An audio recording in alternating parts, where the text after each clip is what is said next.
boa noite, queridos irmãos e queridas irmãs. Bom, então agora a gente vai à nossa introdução. Como se divide o Livro dos Espíritos, né? Nós temos 4 partes, sendo a parte primeira composta pelas questões de 1 a 75.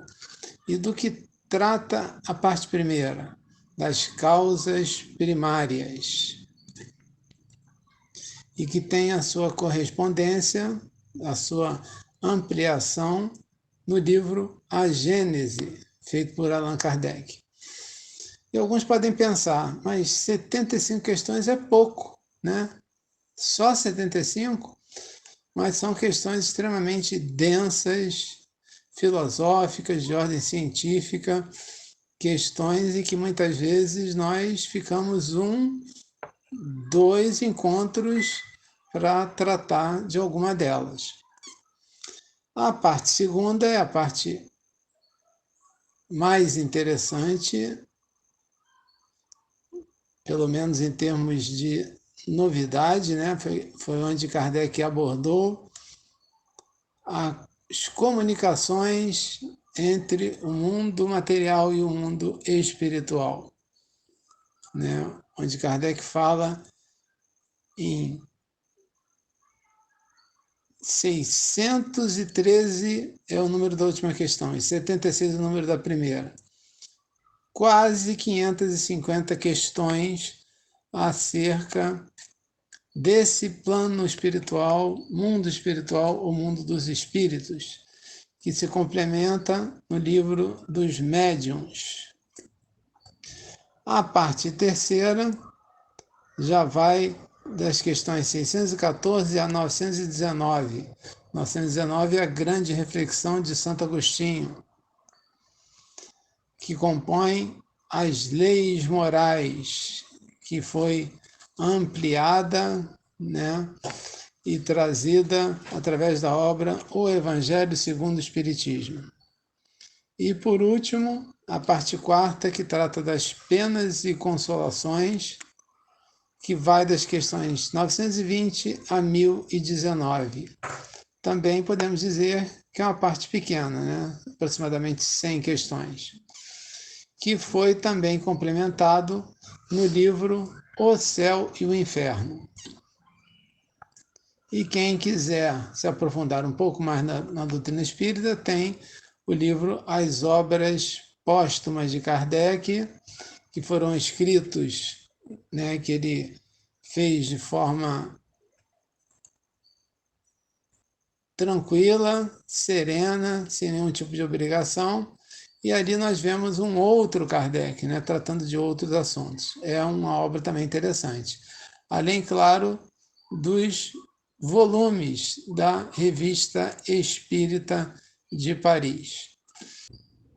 E agora, queridos irmãos, queridas irmãs, aqui presentes conosco e que irão assistir esse estudo no nosso canal do YouTube, vamos às questões reservadas para o estudo da noite de hoje. Então, tá bom, que seja. Boa noite a todos, graças a Deus. Estamos de novo nesse horário. Seu Ribeiro, um abraço, sempre especial. A minha imagem está com uma mancha luminosa aí, em cima da minha cabeça. Isso não é aura, não, tá? Não é sinal de hospital, é aura em uma posição ruim. Então, vocês me desculpem, mas acho que eu não consigo tirar, não. Da próxima vez eu vou tentar outro lugar. Boa noite a todos. Boa noite. Boa noite.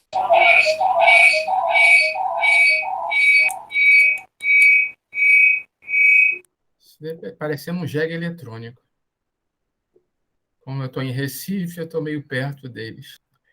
Bom, gente, o tema de hoje, dessa vez o Paulo não foi bem generoso. Um tema muito fácil para quem de fato entende as leis básicas divinas. Ou seja, em princípio, para quem entende um pouquinho de nada do Espiritismo. Mas é um tema que eu considero impossível para os líderes de outras religiões, para aqueles dirigentes da Igreja Católica, protestante, a maioria das religiões que não admitem que não admitem as reencarnações lidam com muita dificuldade com esse tema. Escolha das provas. Porque não tem explicação dentro, por exemplo, do catolicismo. É a vontade de Deus. Tenha paciência. Deus sabe o que é melhor para nós. Eu conheço uma pessoa que é protestante e tem um problema sério na vida. Mais sério que esse teu, Paulo, que é passageiro. Muito mais sério.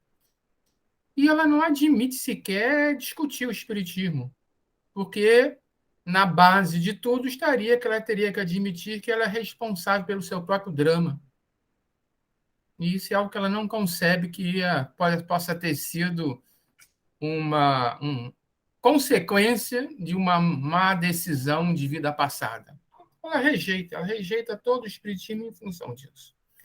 Eu queria ver vocês também, eu não estou conseguindo, eu estou tendo que decidir um ou outro. Itamar, como é que eu faço para ver você?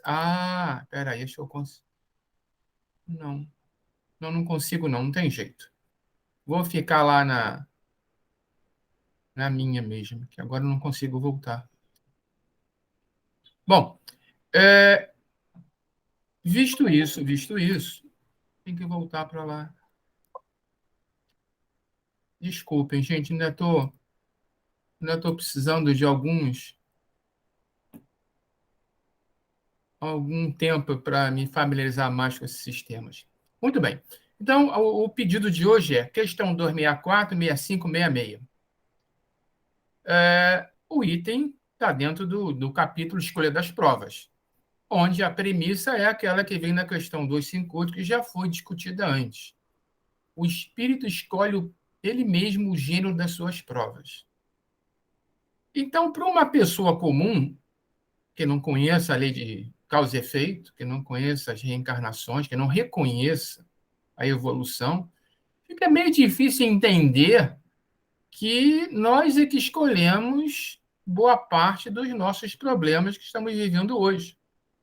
Isso, a gente parar para pensar bem, esquecendo as questões espíritas, é meio coisa de louco, né? Eu estou aqui no maior sofrimento, brigando para conseguir o pão nosso de cada dia, cheio de doenças em família, comigo mesmo, ainda dizem que eu pedi por isso. Quem é o louco que vai ao médico para pedir um remédio para ficar doente? Então, do ponto de vista estritamente material, isso é meio nonsense. E, ainda para piorar, ainda tem essa questão de provas e expiações. Mesmo dentro do espiritismo, eu me lembro que uma vez eu vi uma entrevista de alguém graúdo no ramo, e isso não é coisa nova, não. Estou falando de televisão de décadas atrás, onde ele diz claramente, errou, tem que pagar. Então, provas e expiações é algo que também complica um pouco escolher. Primeiro, a diferença entre a prova e a expiação. Aí a gente usa aquele recurso clássico de o pai dos burros. Então, por expiação, o dicionário diz que é purificação das faltas, falhas ou delitos e crimes realizados. Destaque para a palavra purificação. Reparação ou sofrimento pelo qual se repara uma culpa. Destaque negativo para a palavra castigo. Qual é o conceito nosso no espiritismo real dessa história? Em vidas passadas, ou mesmo nessa vida, nós desobedecemos a uma lei divina qualquer. Nós cometemos um pecado. Nós infringimos uma regra moral. E sofremos as consequências disso. Não é castigo. Deus não castiga ninguém. Mas ele criou leis que dizem que se eu sair do caminho, eu vou sofrer uma consequência que me fará voltar para o caminho. É a maneira que ele encontrou de nos fazer trilhar o caminho da evolução.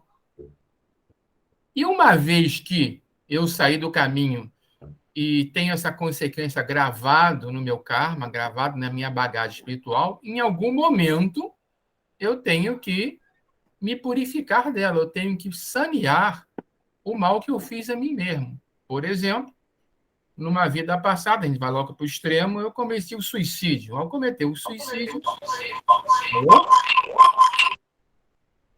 Tudo bem, hein?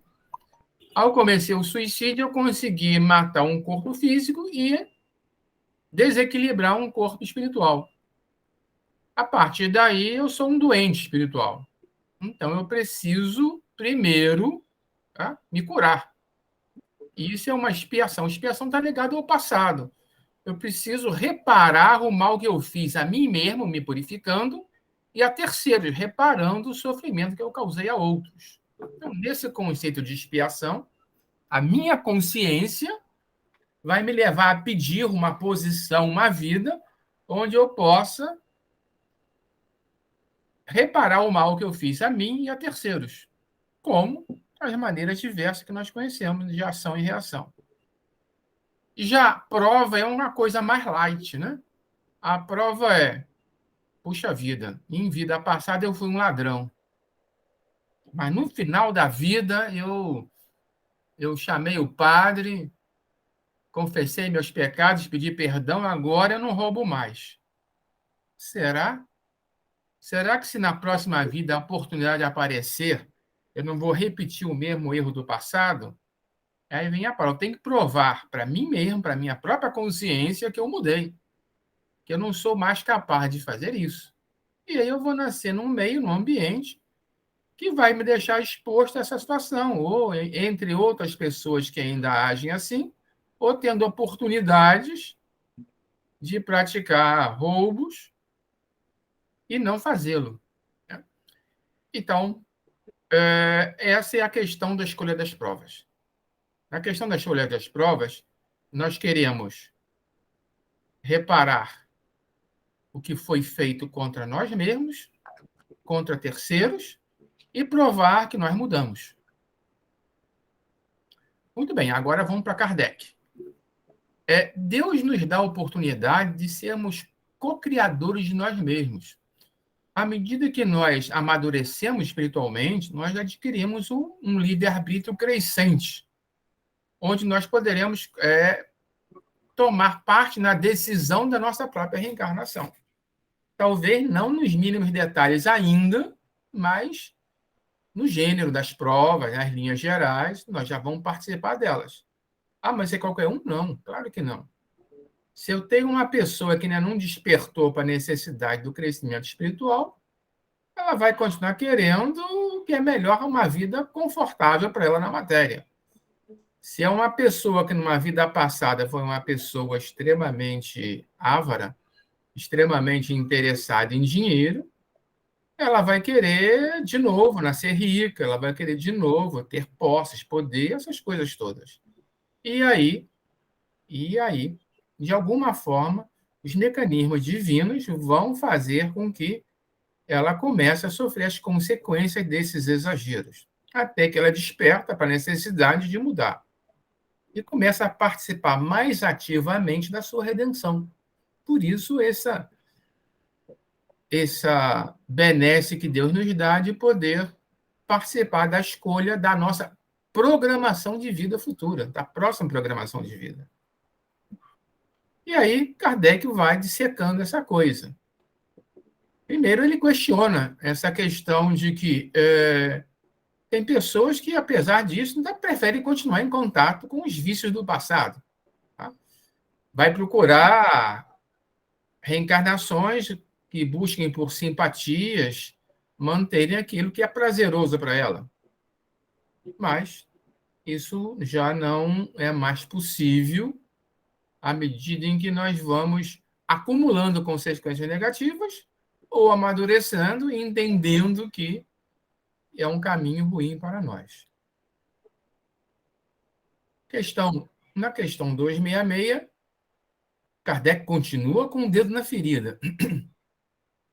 Não parece natural que se escolham as provas menos dolorosas? Tá bom, ok, eu já entendi que eu preciso mudar, eu já entendi que eu estou comprometido karmicamente, eu já entendi que eu tenho que resgatar o mal que eu fiz, mas ainda assim, eu não queria passar por isso tudo.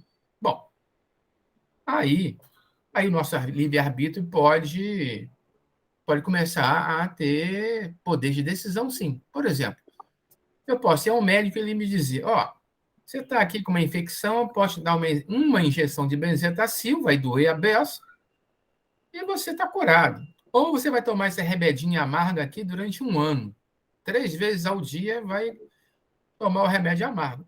É decisão de cada um, se quer ir mais rápido ou não. Se quer enfrentar uma dor mais intensa e acabar com a agonia, ou se prefere ir com dose homeopática em conta-gotas. Há algum grau de liberdade para isso, mas não completo, porque não tem jeito, nós vamos ter que encarar os nossos resgates. Vamos ver alguns exemplos disso para se entender melhor. Imagine que um guia espiritual chegue para vocês e diga, próxima encarnação, estamos aqui programando para você que você vai ser um prisioneiro de guerra nazista, no neonazismo, vai ser cobaia de experiências pseudomédicas e vai ficar aí semanas em sofrimento até morrer, ainda na adolescência. Obviamente que a maioria de nós, a grande, se não a totalidade, diria, claro que eu não quero isso. Sesostris topou. Para quem está mais acostumado com as obras de Ramatiz, Sesostris foi um discípulo de Ramatiz que se perdeu do grupo. Se comprometeu karmicamente, fez muita besteira e estava com uma bagagem espiritual bastante difícil. E o tempo dele, para ele não se desligar do grupo, estava cada vez menor. Ele não tinha mais tempo de ficar tomando remedinho amargo. Ou ele encarava uma prova dura e rápida, ou ele ia se perder do grupo. Ele aceitou. Durante a Segunda Guerra Mundial, ele, jovem, nasceu no povo judeu, foi objeto de experiência hermética no campo de concentração, onde todos os cobaias vieram a morrer, ele foi o último, e no final disso tudo, ele tinha conseguido fazer esta purificação aqui. Aí alguém diz, mas o espiritismo é fogo, hein? Deus é assim, tem que sofrer dessa maneira. Não, isso aqui é uma questão técnica. Isso aqui não é uma questão moral. André Luiz diz que dores indizíveis,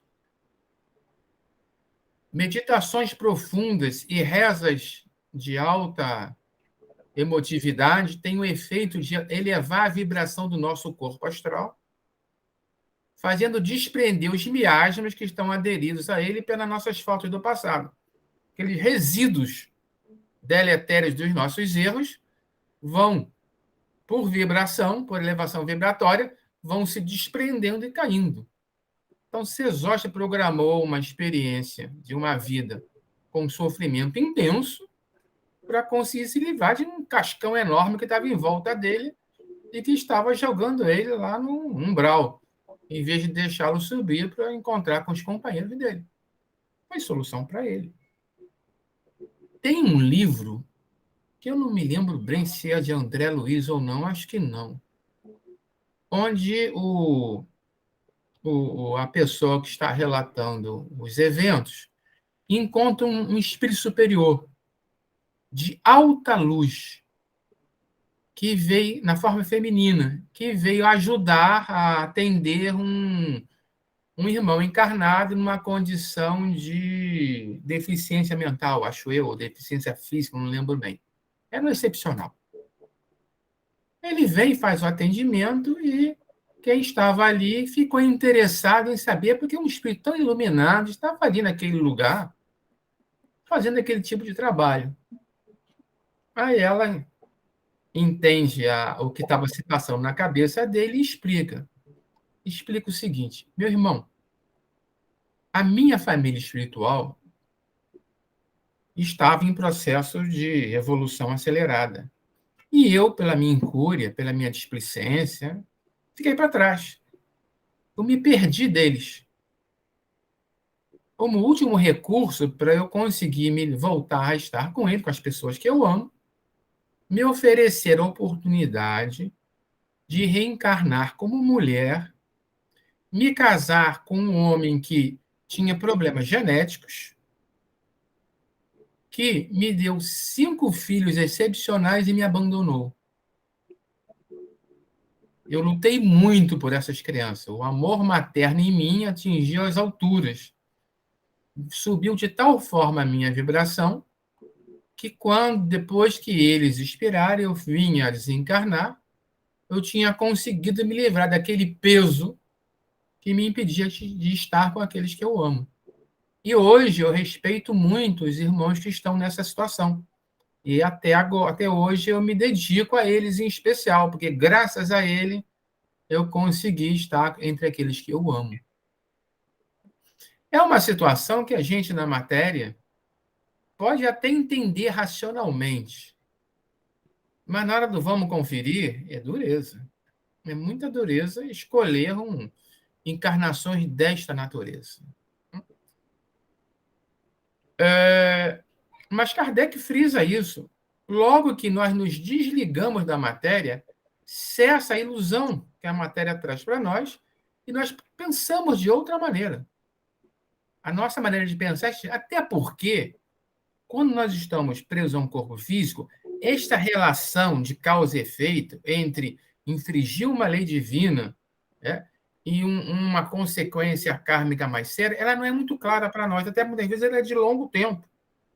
Nós muitas vezes só vamos entrar num processo de resgate de um erro por muito tempo atrás ou até de vidas passadas.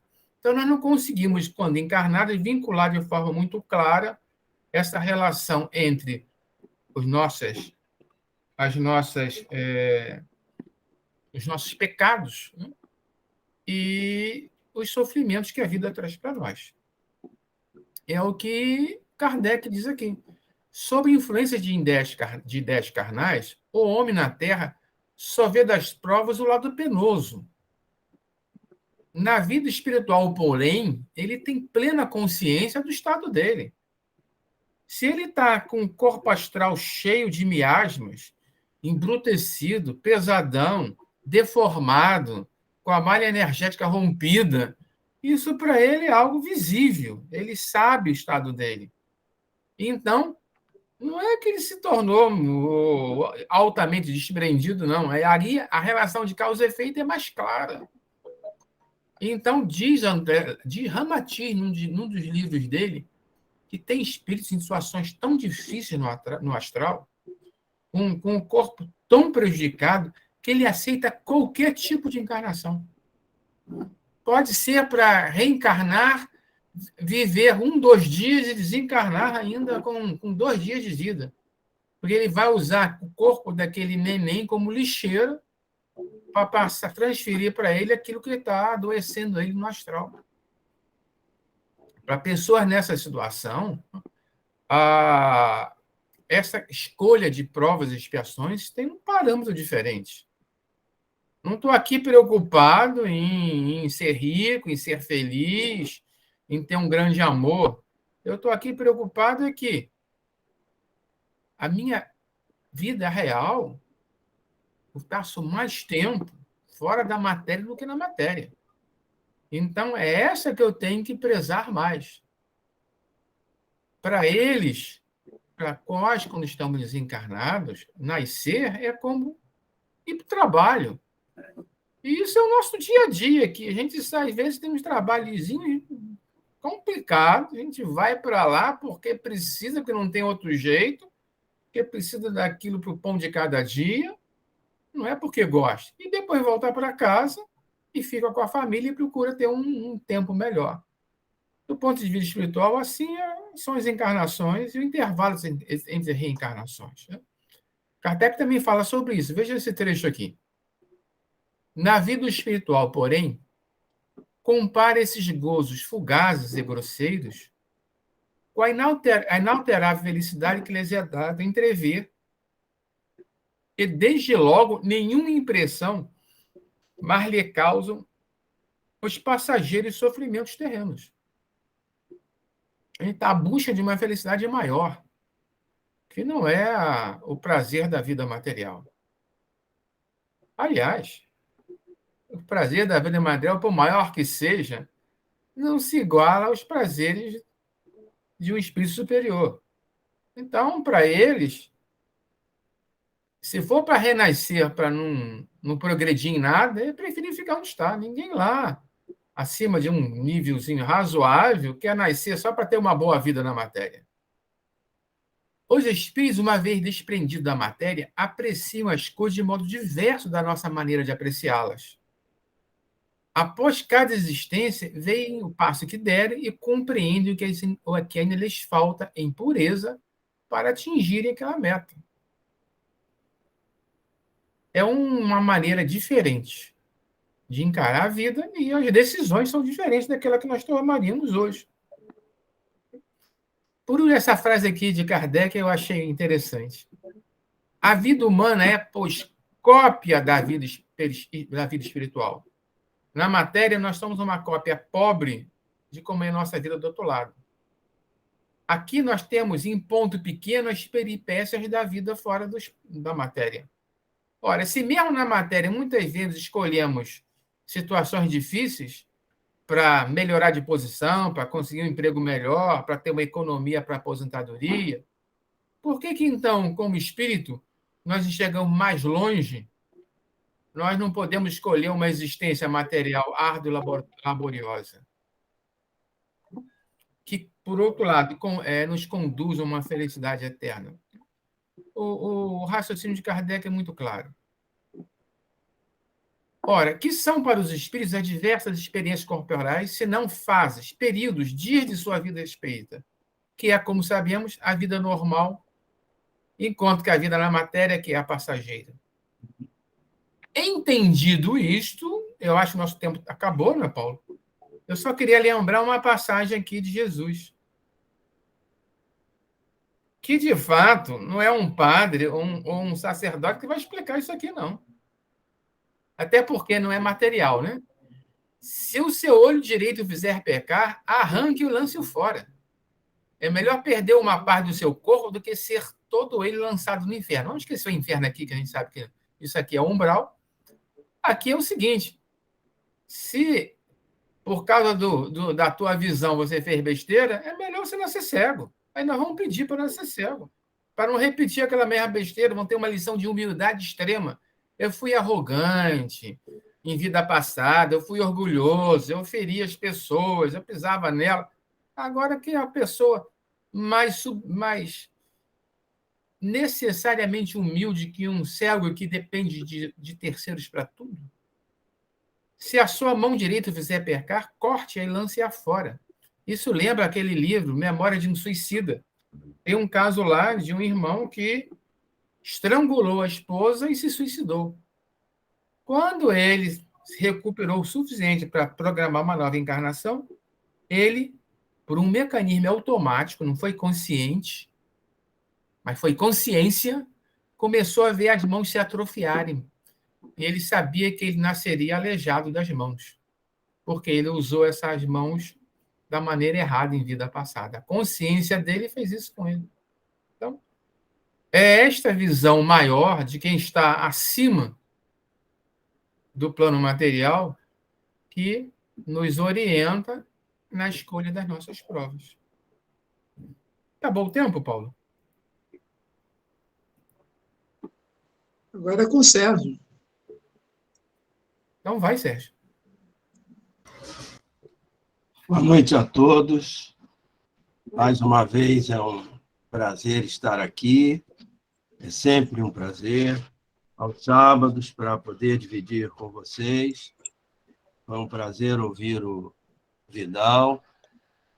E eu vou iniciar falando na questão 267. Eu vou lê-la, depois vou iniciar por um aspecto levantado pelo Vidal através de uma sincronicidade de um caso contado por Ramatiz no Semeando e Colhendo. Questão 267. O espírito poderia fazer a sua escolha durante a vida corporal? Seu desejo pode ter influência. Seu desejo pode ter influência.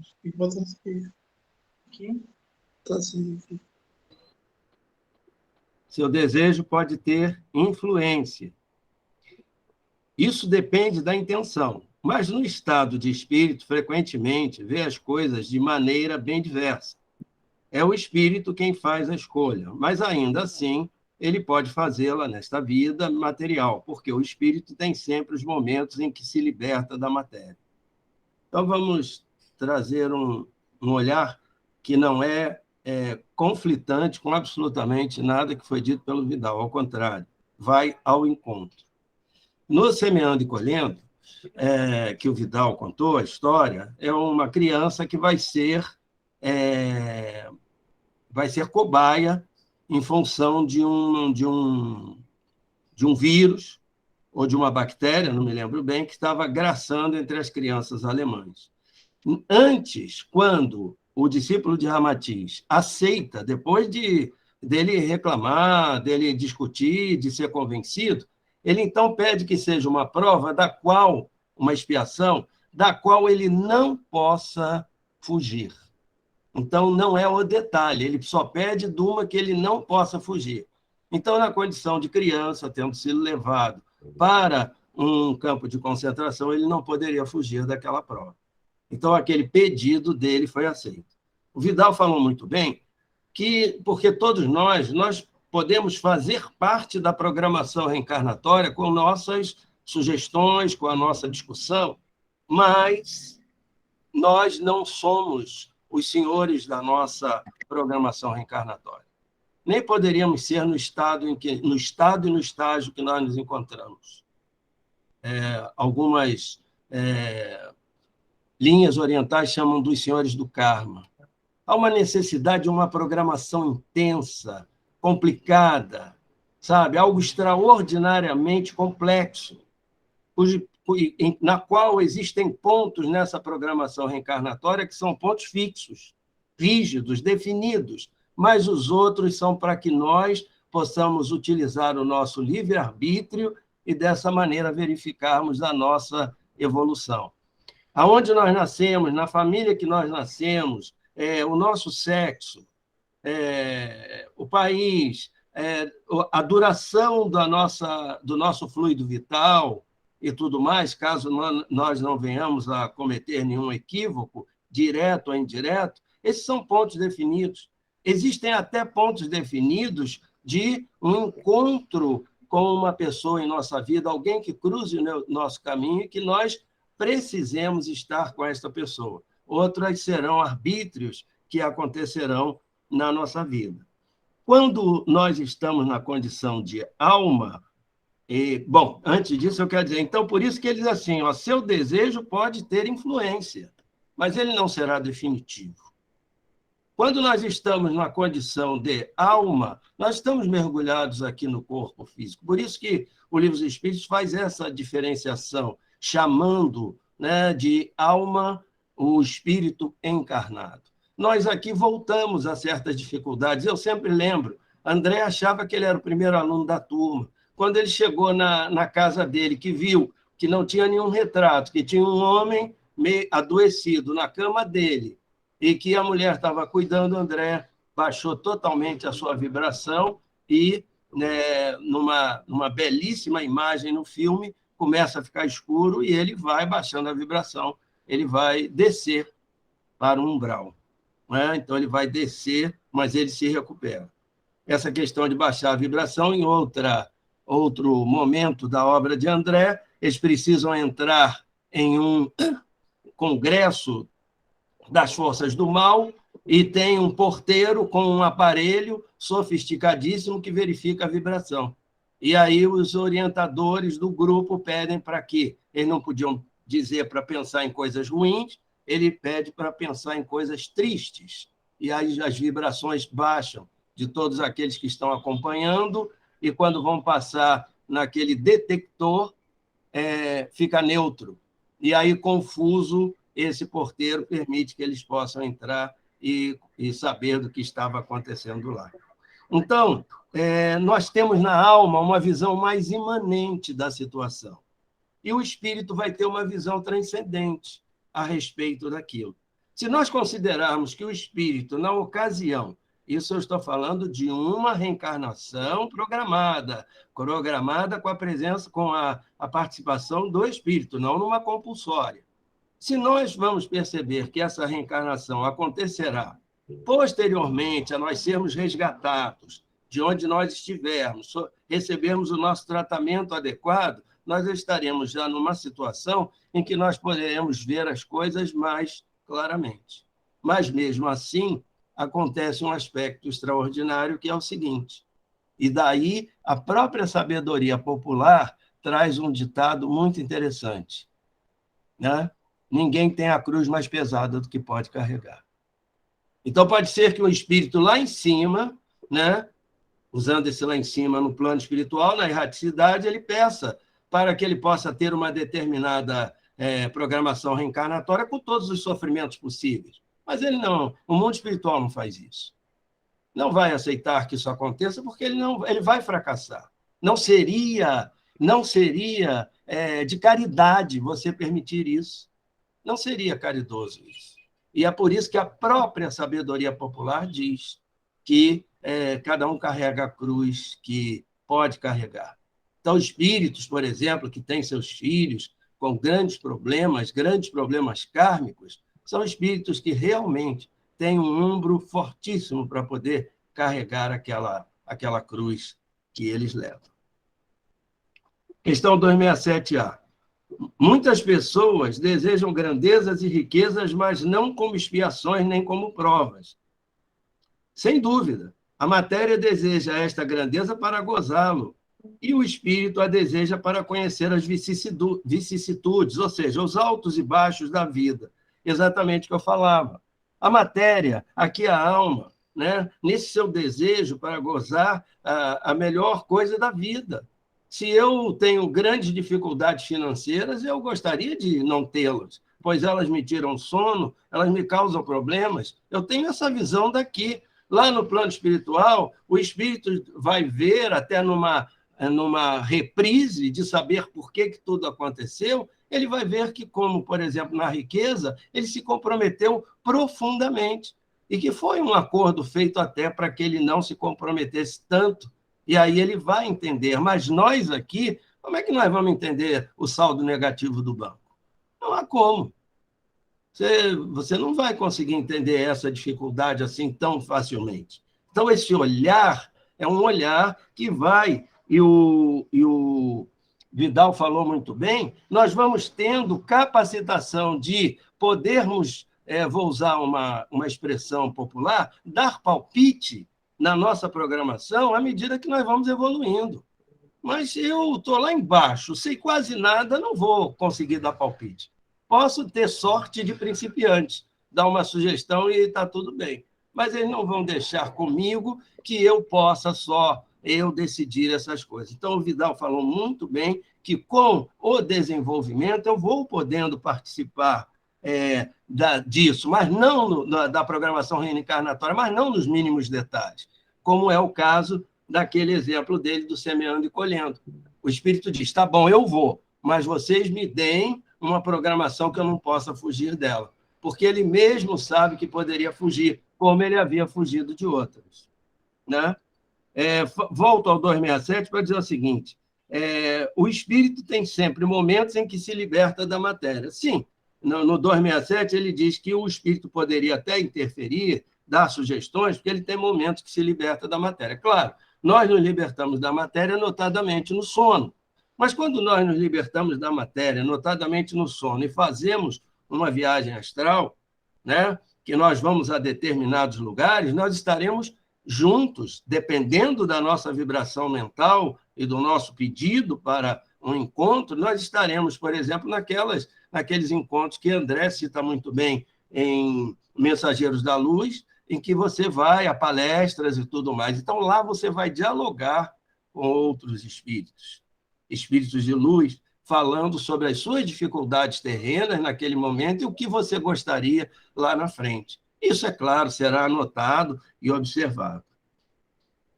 Questão 268.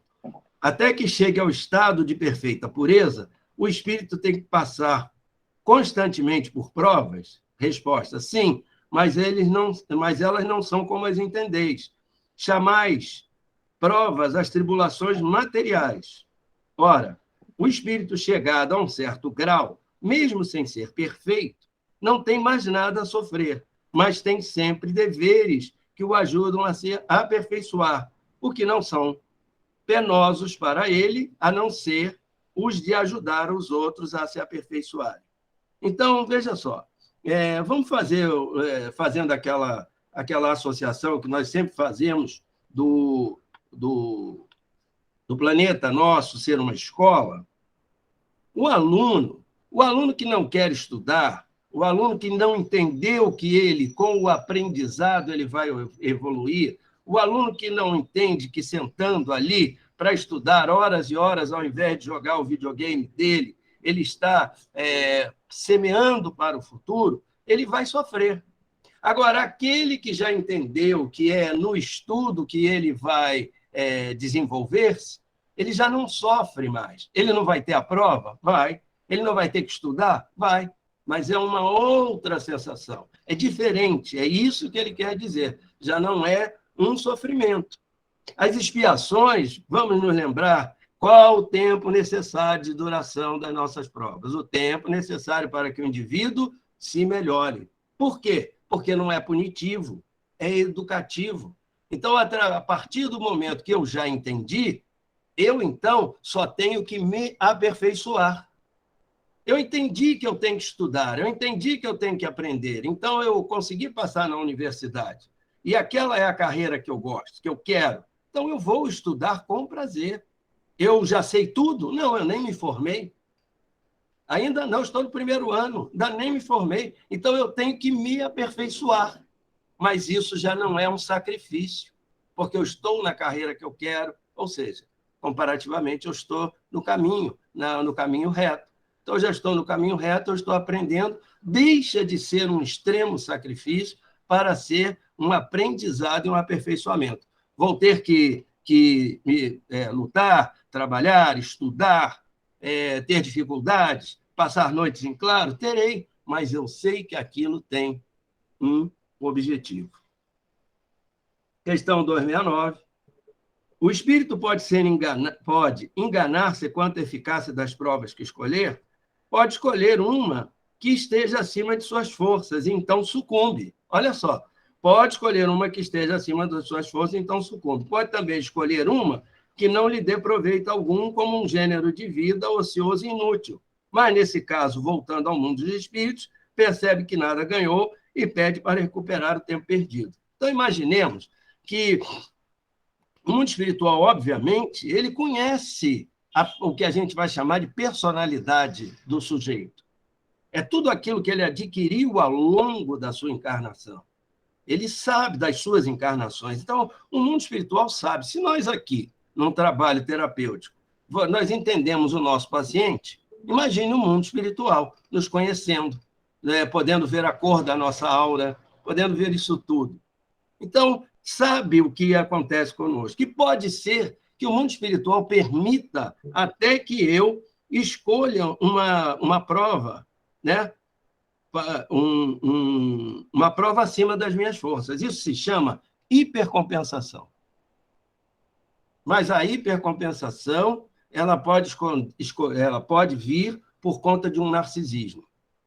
Explico melhor.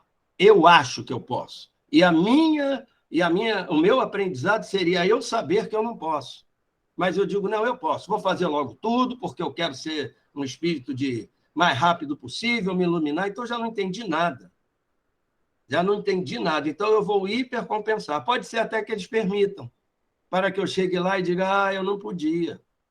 Então, é isso, vou sucumbir. Agora, um equívoco, por exemplo, acredito eu, isso aí é um acreditar, eu peço a vocês que me deem a ampla liberdade de fazer aqui uma elucubração.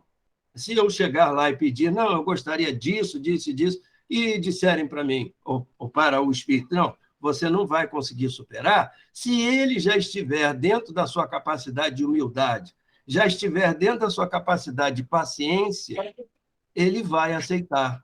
a orientação. E, finalmente, a questão 270. Eu estou correndo, eu peço desculpas a vocês, mas é por uma causa nobre, porque sem qualquer inverdade, eu quero dizer que a explanação do meu querido amigo Vidal foi praticamente varreu tudo, e eu só estou aqui apresentando aqui rapidamente as coisas, com a certeza de que ficou tudo bem claro já desde o que ele falou. Questão 270. A que se devem as vocações de certas pessoas e sua vontade de seguir uma carreira em vez de outra? Então, veja só, nós somos um contínuo. Então, nós estamos no plano físico e na erraticidade, ou seja, no plano espiritual, plano físico e plano espiritual, plano físico e plano espiritual. Então, pode acontecer de eu dar continuidade a um aprendizado meu. Eu já tenho aquela capacitação. Eu preciso dar continuidade a um aprendizado. Mas também pode acontecer o contrário. Eu posso ter lançado mão, vou dar um exemplo aqui, perder 2 encarnações e dar o nome de um ser histórico. Joseph Mengele.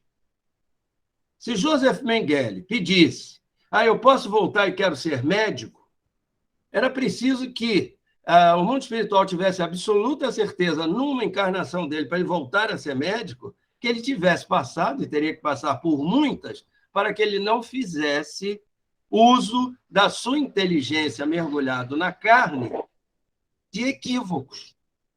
Seria injusto. Então, talvez fosse um sujeito, tá certo? Passadas várias encarnações com a deficiência física, provavelmente para que aquele programa, né, vamos fazer uma comparação com o computador, para aquele programa, né, com uma inteligência enorme voltada para o equívoco, para aquele programa não pudesse rodar. Então, a partir do momento que ele tenha entendido, ele vai começar igual o André. André queria saber qual era, onde ficava o consultório dele. Ele disse, não, meu amigo, pega aqui a vassoura que você vai começar limpando, varrendo. Então, passado isso tudo, pode ser que ele volte ao sacerdócio da medicina. Mas pode ser que seja exatamente o contrário. Não vai. Não vai porque fez mau uso. 1 minuto, passei, Paulinho. Fala, Hernandes. Boa noite a todos. Uma beleza de aulas que eu assisti aí pelo Vidal e pelo Sérgio.